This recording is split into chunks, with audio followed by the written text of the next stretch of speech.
Are things racist people do that they don't think is racist. I'm a black dude that has lived in Japan for 16 years. A while back I went on a date with a Japanese girl and we went to a club in central Tokyo. We waited for about an hour before we finally made it to the front of the line. When I approached, the bouncer took my ID and looked at it for quite some time, pointing his light first at the ID, and then back at me. I'm like 34 at this point in time, so I knew that if I didn't get in, it wasn't because I didn't make the legal age. He told me to get off the line. I walked off without arguing. To be honest, I wasn't surprised. The bar wouldn't let me in because I wasn't Japanese. This has happened to me a million times since I've lived here, so at this point I'm pretty used to it and it doesn't upset me anymore. However, the girl I was with got really upset. Despite me getting off the line in defeat, she argued with the bouncer for quite some time. However, unable to change his mind, we gave up and settled for heading to another bar down the street.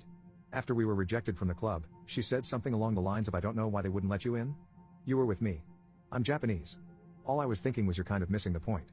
Can you imagine if a white and black dude went to a bar together in the United States and they don't let the black dude in and the white guy says, "I can't believe they didn't let you in. You're with me. I'm white." Ridiculous. We got to a random bar down the street when I saw a sign, in Japanese, that said Japanese only. At this point I was annoyed. They didn't even attempt to hide it this time. I called the cops and when they came I complained to them in Japanese so they would see that I wasn't some tourist. The cop nods as if to say, "I understand your frustration."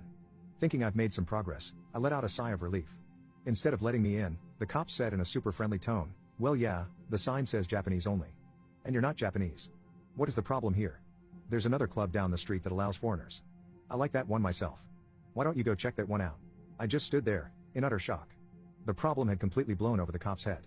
Japan is so inherently racist and xenophobic to the point that they don't even know that they are racist and xenophobic. It's just normal behavior to them. But for some reason everybody loves Japan and they somehow get a free pass on it. Full disclosure, I ended up marrying the girl that I went on a date with that night. Now, anytime my family visits from the States, we have a cookout. Each time I invite her family, I joke that I would consider letting them in, because I'm black and she was with me.